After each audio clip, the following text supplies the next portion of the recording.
성도님들이 필기를 잘 하셔가지고 얼마 전에 제가 설교를 했더니 목사님 그거 옛날에 한 거 같던데 그러더라고요.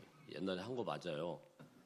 한 건데 똑같이 하는 건 아니고 그때마다 하나님의 은혜를 주시면 또 거기에 맞춰서 또 전해야 될 그런 때가 있는데 제가 주로 이제 강해 설교를 쭉 하다 보면 강해 설교는 반복되는 게 없죠. 그런데 이제 강해 설교를 텀을 두고 잠깐 이제 뭐 텀을 두고 이제 강해 설교 또 다른 책을 나가기 전에 그때는 하고 싶은 이야기를 합니다. 그래서 그러다 보면은 물론 뭐 어떤 걸 해도 좋겠지만은 예전에 했던 것도 이거 좀 다시 한번 해야 되겠다 이렇게 해서 하는 경우가 있어요. 그래서 얼마 전에 제가 옛날에 했던 걸 다시 했더니 그거 했던 거라고 막 그러시더라고요. 그래서 설명을 드려서 했던 거라도 다시 또 상기해보고 기도해보고 이럴 필요가 있어서 한 건데 왜 제가 이런 말씀을 드리냐면은 오늘 이 본문도 보니까 제가 와가지고 2023년도인가 그때 했더라고요. 했는데 다시 한번 또 오늘 이 시점에서 이 부분에 대해서 다시 한번 우리가 또 생각해 볼 필요가 있고 기도해 볼 필요가 있어서 어젯밤에 또 이 본문으로 사실은 다른 거 했었어요. 다른 거 하다가 본문으로 다시 바꿨습니다. 바꿔서 그렇게 하는 거니까 목사님 또 했던 건데요. 뭐 이러지 말고 네, 받을 수 있기를 바랍니다. 자, 신명기서 말씀은 모세가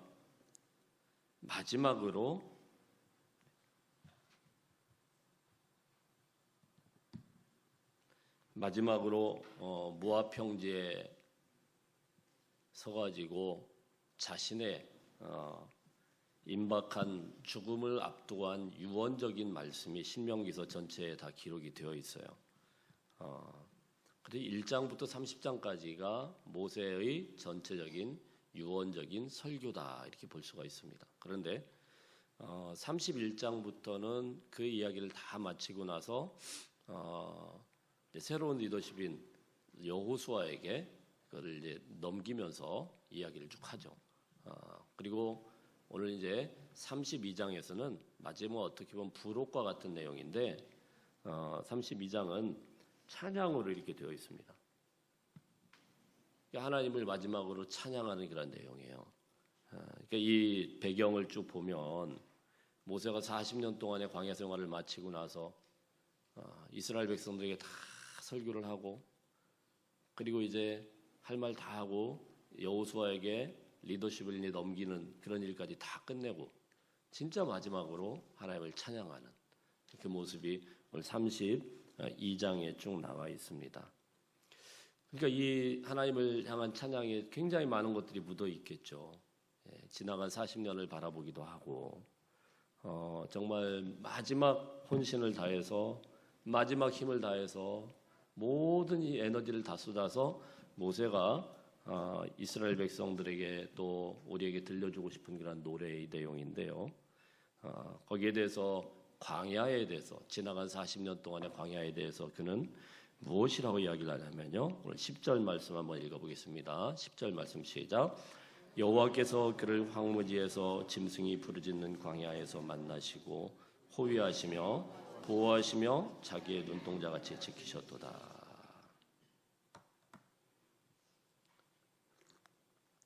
모세가 뭐라고 이야기를 하냐면요. 지나간 광야를 보니까 황무지와 같았다 이렇게 이야기를 합니다. 그들은 출애굽을 하면서 광야에 대한 기대는 하지 않았을 거예요. 그들은 가나안 땅에 대한 하나님의 약속의 말씀을 가지고 이제는 애굽에서의 그런 노예 생활을 접고 홍해바다를 건너면서 얼마나 큰 기대로 지나갔겠습니까? 그런데 그들에게 있었던 것은 40년 동안의 광야 생활이었습니다. 그러면서 이 모세가 뭐라고 이야기를 합니까? 지나온 세월을 가만히 생각해 보니까 진짜 황무지와 같았다. 아무것도 없고 너무나도 괴롭고 힘든 황무지였을 것이다. 또 뭐라고 이야기를 하냐면은 그곳은 짐승이 으르렁거리는 광야였다. 이렇게 말씀을 합니다. 광야가 어떤 곳입니까? 어디로 가도 피할 길이 없는 열악한 환경이 계속 펼쳐지고 있어요. 밤에는 영하를 육박하는 추위가 왔다 갔다 하고 낮에는 도무지 한 발자국도 갈 수 없는 영하 50도, 60도까지 올라가기도 하는 영하래요. 영상 올라가기도 하는 이 극심한 이 기온 차이 때문에 어떻게 뭘 활동을 할 수도 없는 어마어마한 그런 날씨가 광야에서 펼쳐지고 있습니다. 매일매일 무엇을 먹어야 되는지, 어디서 물을 구해야 되는지 하루하루 살아간다는 것이 기적과 같은 그런 시간이었고 그런 척박한 땅에서 40년을 보냈다라는 것입니다. 때로는 모래바람과 싸워야 됐고 또 때로는 끝도 없이 어디로 가야 될지도 모르는 길에서 헤매다가 끝내야 되는 그런 시간이었습니다. 방향을 알 수도 없고 이게 언제 끝날지도 알 수 없는 참으로 어렵고 힘든 고된 시간이 바로 광야와 같은 시간이었다라는 것입니다. 그 광야를 그가 통과해 왔다라고 이스라엘 백성들에게 이야기를 하고 있어요. 아마도 이스라엘 백성들이 모세의 이 설교를 들으면서 어떤 마음이었겠습니까? 어떤 사람은 눈물을 흘리고 어떤 사람은 그 지나온 세월을 바라보면서 참 가슴 속에서 뭔가 뭉클하면서 올라오는 것들도 있었을 것이고 근데 그들을 지금 모세의 이야기를 듣는 이 사람들은 조금 더 다른 맥락이에요. 왜냐하면은 이 광야에서 그 고된 그런 시간들 속에서 사실은 그들의 아버지들이 다 하나씩, 둘씩, 셋씩 다 죽었어요. 차례대로. 모세는 거의 마지막 생존자입니다. 그리고 그의 아들 세대들, 그들이 모세의 이야기를 듣습니다. 지나간 세월을 보니까, 지나간 40년의 광야 생활을 보니까 황무지와 같았고 짐승이 으르렁거리는 광야 생활이었다. 그런데 모세는 이런 광야에 대해서 이야기를 하면서 광야는 그런 것만 있는 것이 아니고 그곳에서 새롭게 발견한 것이 있었다 이렇게 고백을 합니다. 광야가 아니면은 결코 발견할 수 없었던 것이고 광야가 아니면은 결코 찾아질 수 없었고 광야가 아니라면 결코 깨달을 수 없었던 인생에 있어서 가장 중요한 것을 발견할 수 있는 가장 중요한 하나님의 뜻을 깨달을 수 있는 그런 시간이 광야의 시간이었다라고 함께 고백하고 있는 것입니다. 모세가 이 광야를 통해서 발견하고 깨달을 수 있었던 것이 과연 어떤 것이었는가? 첫 번째는 광야길은 하나님의 보호하심을 만날 수 있는 길이었다라는 것입니다. 우리 한번 따라하겠습니다. 하나님의 보호하심을 만나야 됩니다. 광야길에서 하나님의 보호하심을 만났대요. 광야길은요, 진짜 하나님을 만나는 그런 길이었어요. 이스라엘 백성들은 광야 생활이 아니었다고 하면은 하나님이 어떤 분인지를 결코 체험할 수 없었습니다. 하나님이 하시는 일, 하나님이 행하시는 모든 일들을 사실 광야에서 하나님이 나타내셨습니다. 그래서 여러분 성경 전체에서 시편이나 역사서나 어느 곳을 읽어봐도 그 저자들이 항상 기억하고 인용하는 것이 무엇이냐면 그 광야의 어려웠던 순간, 고독과 외로움의 순간, 향방을 알지 못했던 그 순간에 이스라엘 백성들을 만나시고 이스라엘 백성들과 함께 동행하셨던 그 하나님에 대한 고백이 묻어 있는 것입니다. 광야 이전의 삶과 광야 이후의 삶은 전혀 달랐어요. 광야 이전의 삶의 이스라엘 백성들은 하나님을 잘 몰랐습니다. 그냥 애굽의 신보다 다른 나라의 이방 신들보다 조금 더 나은 신, 자기들에게 조금 더 잘해주는 그런 신, 뭐 이런 정도로 이해하고 있었다고 하면은 아무것도 없는 이 광야에서 드디어 하나님을 만나고 경험한 이 사람들은 오늘 이렇게 고백을 하고 있습니다. 우리 10절 말씀 한번 읽어봅니다. 시작. 여호와께서 그를 황무지에서 짐승이 부르짖는 광야에서 만나시고 호위하시며 보호하시며 자기의 눈동자같이 지키셨도다. 하나님이 어떻게 했다고요? 호위하셨대요. 호위했다는 건 포위했다는 겁니다. 꼼짝 못하도록 싸버렸어요. 완전히 둘러싸버린 거예요. 하나님이 광야에서 우리를 완전히 둘러쌌다. 마치 어린아기가 태어났을 때 어떻게 합니까? 태어나자마자 너무나도 귀하고 약한 아이이기 때문에 그냥 완전 둘둘둘둘 싸죠. 겉싸개, 속싸개에서 완전히 싸가지고. 왜요? 아이를 보호하기 위해서. 그런 곳이 바로 광야였다. 자기의 눈동자처럼 보호하셨다. 사람의 신체에서 제일 예민한 곳이 눈동자 아닙니까? 다른 거는 웬만큼쯤 견뎌도 눈동자에는 요만한 털끝 하나도 견딜 수가 없는 곳이 눈동자예요. 그런 것처럼 하나님의 눈동자처럼 이스라엘 백성들을 너무나도 세심하게 보호하셨던 시간이 광야의 시간이었다, 이렇게 말씀을 합니다. 또 12절 한번 읽어보겠습니다. 12절 시작. 여호와께서 홀로 그를 인도하셨고 그와 함께한 다른 신이 없었도다. 자, 지금 뭐라고 고백을 합니까? 여호와께서 홀로, 다른 신이 없었다. 광야가 아니면은 그냥 이방 신들보다 조금 더 나은 다른 신들과 비교하는 그런 고백이었지만, 광야를 통하여서 이들은 뭐라고 고백합니까? 여호와 하나님만이 홀로, 하나님만이 홀로 우리를 인도하셨고 다른 신 없다. 다른 신 없다. 이렇게 고백을 하는 겁니다.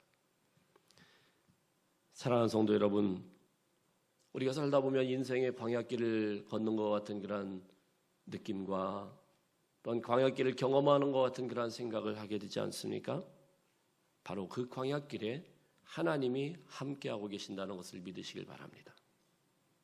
하나님께서 여러분을 호위하시고 보호하시는 은혜가 그 광야길에서 있음을 믿으시기 바랍니다.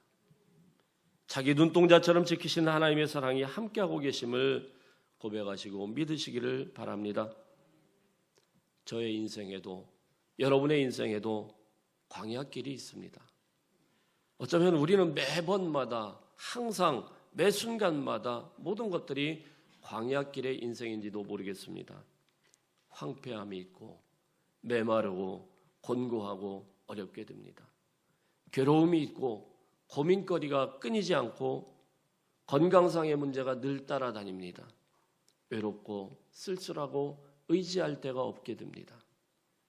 사랑하는 성도 여러분, 광야길을 걷고 있습니까? 그 광야길에서 오늘 모세가 고백하고 모세가 이야기하는 그 하나님을 만날 수 있기를 축복합니다. 하나님의 인도하심과 보호하심과 지키심을 이 광야에서 경험할 수 있기를 주의 이름으로 축복합니다. 광야와 같은 시간, 황무지처럼 버려진 시간인 것 같지만은 그곳에서는 하나님이 함께하고 계셨다. 이스라엘을 눈동자처럼 지키시고 돌보신 하나님께서 황무지 같은 우리 인생 돌보시고 인도하심을 믿으시기를 바랍니다. 광야길은 첫 번째로 하나님을 경험하는 시간이었다라고 모세가 이야기를 합니다. 두 번째로 모세는 이 광야가 어떤 곳이었냐? 광야는 우리를 훈련하여서 강하게 하는 곳이었다, 이렇게 이야기를 합니다. 광야는 훈련소와 같았다. 11절 말씀 한번 읽어봅니다. 11절 말씀 시작. 마치 독수리가 그 보금자리를 어지럽게 하며 그 새끼 위에 너풀거리며 그 날개를 펴서 새끼를 받으며 그 날개 위에 그것을 엎는 것 같이. 군대에 처음 들어가면은요, 아직 군대에 들어가면은요, 몇 주간은 군인이 아닙니다. 훈련병이라고 그래요. 그때 이거 못 견디면은 뛰쳐나오면은 다시 군대 또 들어가야 됩니다. 저는 이제 공군이었기 때문에 6주 동안 훈련을 받았는데요. 진짜 얼마나 뺑뺑이를 돌리는지, 한번 시범 케이스를 걸렸거든요. 뭐 좀 잘못했다고 시범 케이스라고 걸려놨는데 밥을 안 먹고 이쪽에서부터 저쪽까지 계속 뺑뺑뺑뺑 계속 밥 시간에, 이게 그러니까 하늘이 도는지 땅이 도는지 내가 도는지 도무지 알 수 없는, 계속 돌았어요. 얼마나 힘든지. 그리고 뭐 일어나서 뭐 생각할 틈도 주지도 않고 계속 굴리는데, 뭐 매일매일 뭐 이렇게 정신없이 막 부르다 보면 사람이 이게 뭐 아무 생각이 없어요. 그래가지고 그렇게 정신없이 지나가고 그러다가 이제 마지막에 뭐 어떻게 합니까? 감동의 짝대기 하나를 딱 달지 않습니까? 그걸 이제 우리 때는 자기가 꼬맸거든요. 지금은 잘 모르겠습니다. 자기가 실로 꼬맵니다. 꼬매면서 우는 애도 있어요. 막 떨면서 이 짝대기 하나 받으려고. 그래가지고 이 짝대기가 얼마나 자랑스러운지. 짝대기 이게 뭐라고? 그러면은 이제 내부 안에 들어가면은 저기 위에 이제 병장이나 이런 분들이 이럽니다. 아이고 이놈의 짝대기가 언제 새끼를 낳아가지고 4마리가 될까? 그래서 여러분 대한민국 남자들은 모이기만 하면은 이 군대 이야기를 막 하는 거예요. 이 짝대기 달 때 얼마나 감격스럽고 얼마나 무용담을 다 이야기를 하는 거 아닙니까? 광야는 이스라엘 백성들에게 훈련소와 같았다. 그러면서 오늘 모세가 무슨 이야기를 하냐면은 마치 독수리가 자기 새끼를 훈련시키는 것처럼 그렇게 광야에서 너희를 훈련시켰다 이렇게 이야기를 합니다. 이 독수리는 어떻습니까? 독수리는 가장 높은 고대까지 올라가요. 거기에다가 새끼를 두는 둥지를 둡니다. 새끼들이 그곳에서 막 엄마가 올 때까지 짝짝 입을 벌리고 있다가 잘 받아먹다가 근데 어느 정도 크면 새끼가 날아야 될 때는 어떻게 하냐면요. 독수리가 일부러 새끼를 갖다 밀어 던집니다. 근데 밀어 던져가지고 이게 잘 날아가야 되는데 쬐끔 가다가 다시 이놈이 올라와요. 그러면은 이 둥지에다가 뾰족한 걸 갖다 놓는데 새끼가 도무지 거기에서 있을 수 없을 정도로 막 아프니까 막 또 날아가 아프니까 또 날아가 이렇게 해가지고 쳐요. 그러면 여러분 독수리 갖다 거기다가 밀쳐내면 이놈이 처음에 잘 날겠어요? 못 날죠. 그럼 뒤뚱 하면서 땅으로 막 곤두박질을 막 쳐요. 막 치면은 내비두면 죽죠. 못 나니까. 그럼 어떻게 합니까 독수리가? 엄마 독수리는 가만히 쳐다보고 있죠. 그래서 막 곤두박질 치면은 독수리가 쏜살같이 내려와가지고 다시 새끼를 받아서 올라가는 거예요. 그걸 여러 차례 반복하는 거예요. 여러 차례. 계속. 새끼는 나가기 싫어가지고 끼우뚱 되면은 막 가가지고 또 내리치고 올라가고 내리치고 올라가고. 모세가 비유를 하는데 독수리가 자기 새끼를 훈련시키는 그런 것처럼 이 광야에서 너희를 훈련시켰다 이렇게 말씀을 합니다. 두 가지 방법이 나오고 있습니다. 11절 말씀에 보면은 마치 독수리가 그 보금자리를 어지럽게 하며 훈련시키는데 어지럽힌다고 했습니다. 어지럽힌다. 독수리가 무슨 말 어떻게 하냐면 어느 날 가만히 있는데요. 둥지를 막 사정없이 뭐 흔들어 놔버려요. 그러니까 애가 뭐 어지러워 이렇게 난리가 치죠. 새끼들이 뭐 깨깨거리고 난리가 났습니다. 엄마가 왜 저러냐고 막. 예.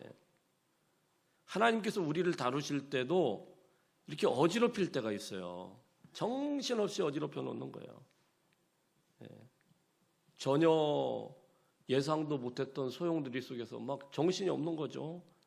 어느 날부터 갑자기 하나님을 믿는데 아무 이유도 없이 건강상에 이상이 생기고 자녀와 부부 문제가 막 생기고 사업에 문제가 생기기도 하고 어떤 때는 막 이런 것들이 한꺼번에 와가지고 정신이 없게 만들어 놓는 겁니다. 근데 이게 누가 한 거라고요? 하나님께서 그렇게 하신대요. 그래서 여러분 어떻게 해야 되냐면은 이렇게 해가지고 하나님께서는 어떻게 하냐면은 우리를 편안하게 만드는 게 아니고 자꾸 어렵게 만들고 힘들게 만들어가지고 밀쳐내버려요.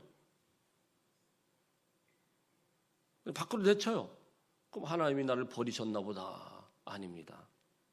밀쳐내가지고 막 완전 떨어질 때 하나님 어떻게 하죠? 다시 쓱 올려놓습니다. 근데 여러분 이런 식으로 안 하면은요 절대로 하나님을 안 찾아요.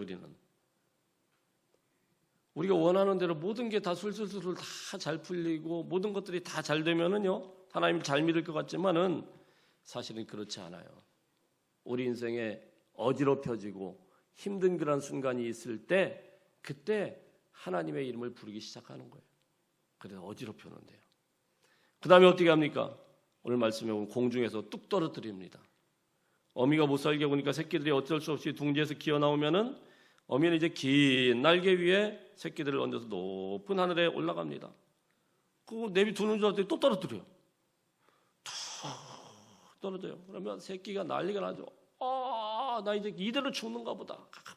비명 지르고 난리가 나고 끼우뚱끼우뚱거리고 그러면은 거의 땅에 떨어지기 직전에 다시 쫙 내려서 또 올라갑니다.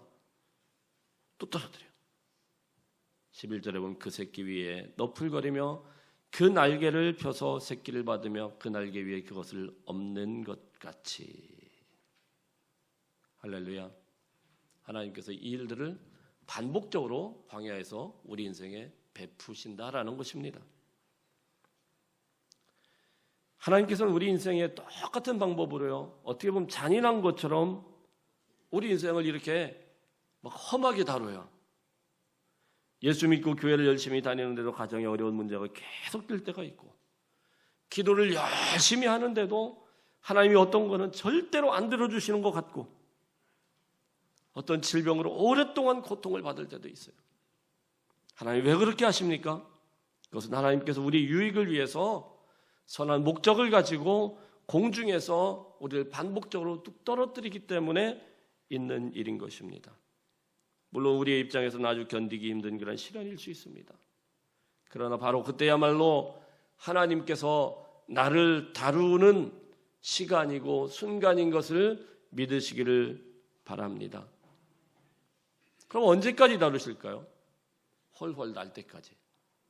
우리가 그런 것과 상관없이 내 힘으로 그냥 독수리는 날라야 독수리죠.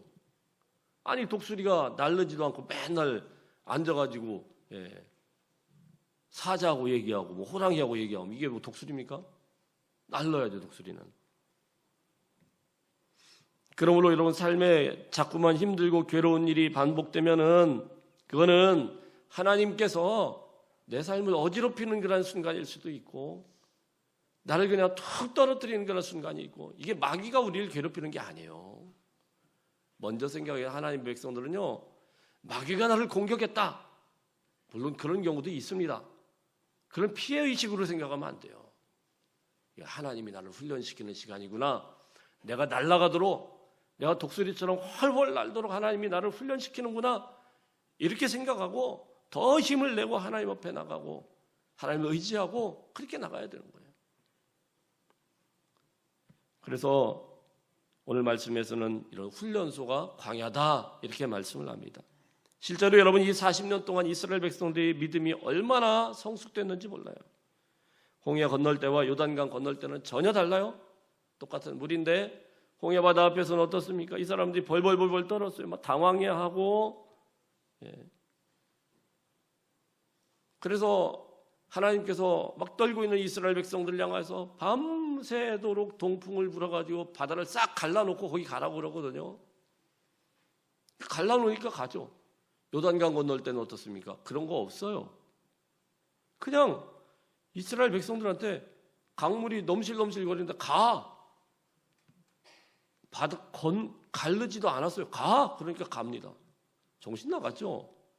뭐예요? 그들의 믿음과 태도가 완전히 달라졌어요. 광야길을 거치고 나니까 믿음이 전혀 다른 사람이 된 거예요. 홍해바다를 건너기 전에 광야를 거치기 전에는 그들은 아직 날지도 못하고 걷지도 못한 그런 정말 오합지졸의 그런 이스라엘 백성들이었다면 광야를 거치고 나니까 독수리처럼 헐헐 날아가는 그런 믿음의 사람들이 다 된 줄로 믿습니다. 이 40년 동안의 혹독한 시간이 사람을 그렇게 바꾸어 놓았다는 겁니다. 그래서 신명기 8장 2절 말씀에 보면은 이렇게 기록이 되어 있어요. 내 하나님 여호와께서 이 40년 동안에 제게 광야길을 걷게 하신 것을 기억하라. 이는 너를 낮추시며 너를 시험하사 내 마음이 어떠한지 그 명령을 지키는지 지키지 않는지 알려 하심이라. 40년 동안 하나님이 이들을 시험하셨다. 그 시험을 통해서 그들의 마음이 하나님을 순종하는지 지키는지 지키지 않는지 그걸 알기 위해서 40년 동안 그들을 다루셨다 이렇게 말씀을 합니다. 사랑하는 성도 여러분, 인생에서 광야길을 건너고 있습니까? 지금 이 광야길과 같은 그런 생각이 드십니까? 이 시간을 통하여 하나님을 경험할 수 있기를 주의 이름으로 축복합니다. 이 광야는 훈련의 시간이라고 생각을 하시고 더욱 견고해지고 하나님께 인정받는 하나님의 백성들 되시기를 축원합니다. 요즘 한창 젊은이들 사이에서 또 많은 한국교회 성도들 사이에서 쫙 퍼지는 찬양이 하나 있어요. 제가 이 찬양을 최근에 부르면서 얼마나 울고 얼마나 은혜를 많이 받았는지 몰라요. 오늘 설교의 내용과 거의 똑같은 그런 가사의 고백인데요.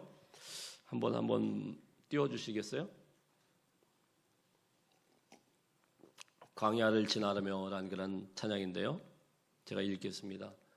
왜 나를 깊은 어둠 속에 홀로 두시는지, 어두운 밤은 왜 그리 길었는지, 나를 고독하게 나를 낮아지게 세상 어디도 기댈 곳이 없게 하셨네. 광야에 서 있네. 주님만 내 도움이 되시고 주님만 내 빛이 되시는, 주님만 내 친구 되시는 광야, 주님 손 놓고는 단 하루도 살 수 없는 곳 광야에 서 있네. 주께서 나를 사용하시려, 나를 더 정결케 하시려 나를 택하여 보내신 그곳 광야, 성령이 내 영을 다시 태어나게 하는 곳 광야에 서 있네.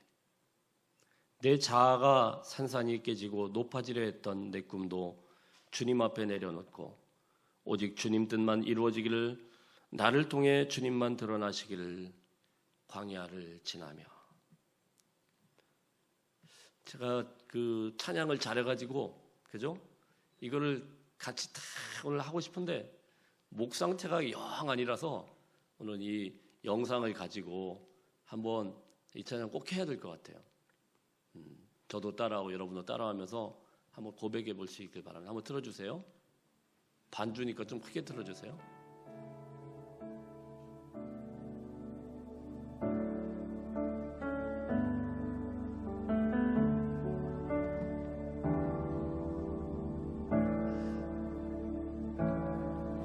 왜 나를 깊은 어둠 속에 홀로 두시는지, 어두운 밤은 왜 그리 길었는지, 나를 고독하게 나를 낮아지게 세상 어디로 기댈 곳이 없게 하셨네.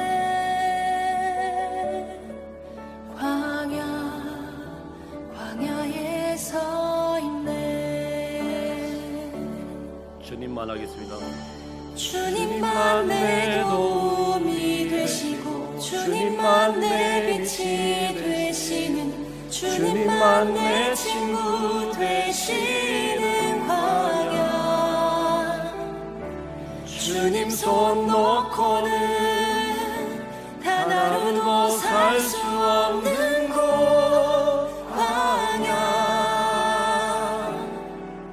광야에 서 있네.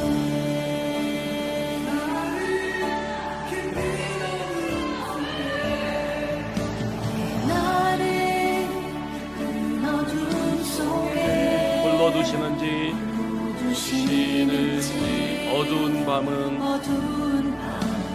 왜 그리 길었는지,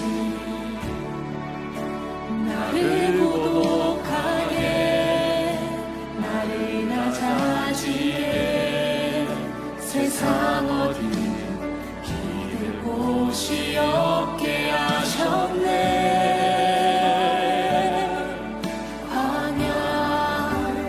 광야에 서 있네. 주님만 내 도움이 되시고 주님만 내 도움이 되시고 주님만 내 빛이 되시는, 주님만 내 친구 되시는 광야, 주님 손 놓고는 살 수 없는 곳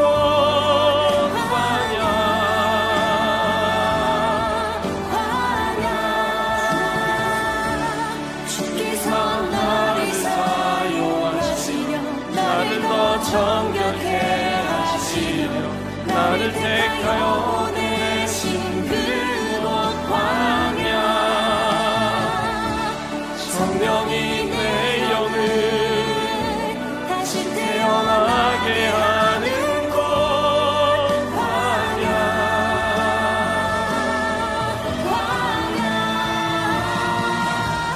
주님만 내 도움이 되시고 주님만 내 빛이 되시는 주님만 내 친구 되시는 광야 주님 손 놓고는 하나도 살 수 없는 곳 광야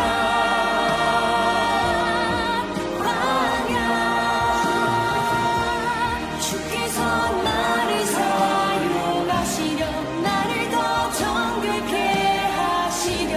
나를 택하여 보내신 그곳 광야 성령이 내 영을 다시 태어나게 하는 곳 광야에 서 있네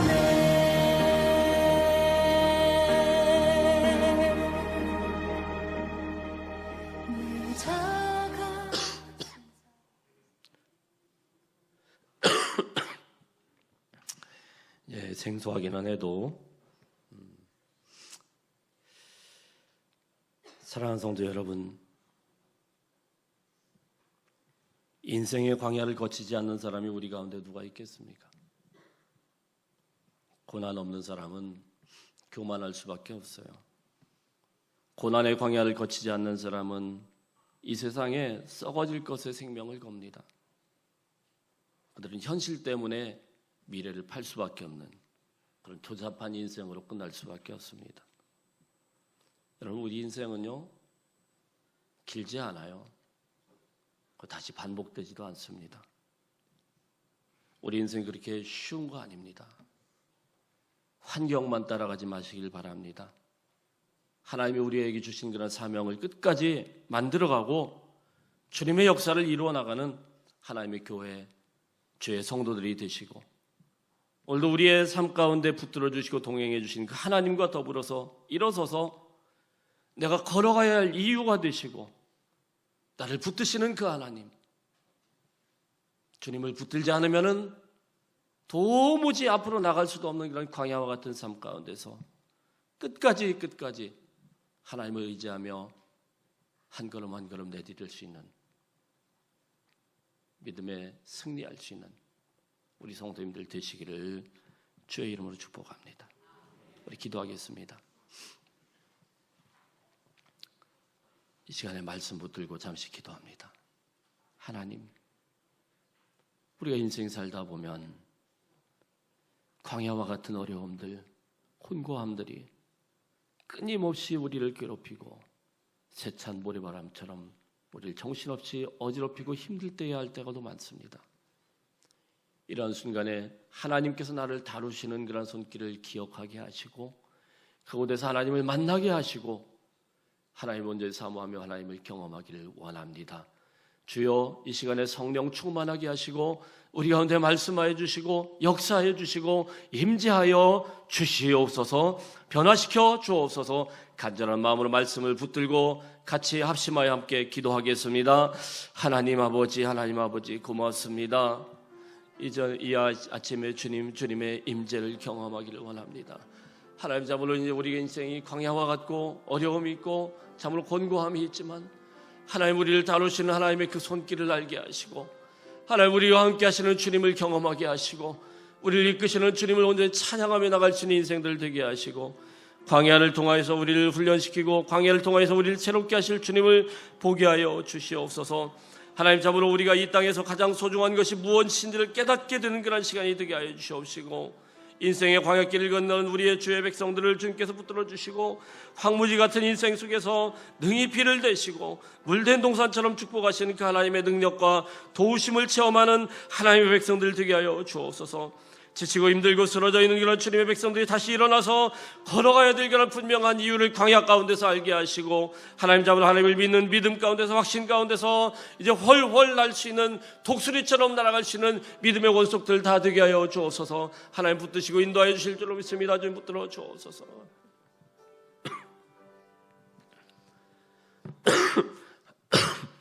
하나님 아버지 고맙습니다. 우리 인생은 황무지와 같고 광야길과 같다고 하였습니다. 모세가 아버지 하나님 지나간 40년을 보니까 이 모든 시간이 광야와 같고 황무지와 같았지만 어느 한순간도 주님이 함께하지 않은 것이 없구나. 주님이 나를 다루어가는 그런 시간이었구나. 주님이 나를 날게 하려고 독수리의 날개처럼 나를 떨어뜨리고 어지럽히는 그런 시간이었구나. 깨달은 것처럼 아버지 하나님 우리가 지나간 인생을 돌아보고 또한 앞으로의 일들을 보면서 한 걸음 한 걸음 주님의 숨결을 느끼게 하시고 주님이 인도하시는 그 길대로 한 걸음 한 걸음 나아갈 수 있는 용기 허락하여 주시고 믿음도 하여 주시옵소서. 한 주간 동안도 저희를 붙드시고 우리와 임재하여 주시고 우리를 인도하여 주옵소서. 예수님의 이름으로 기도하옵나이다.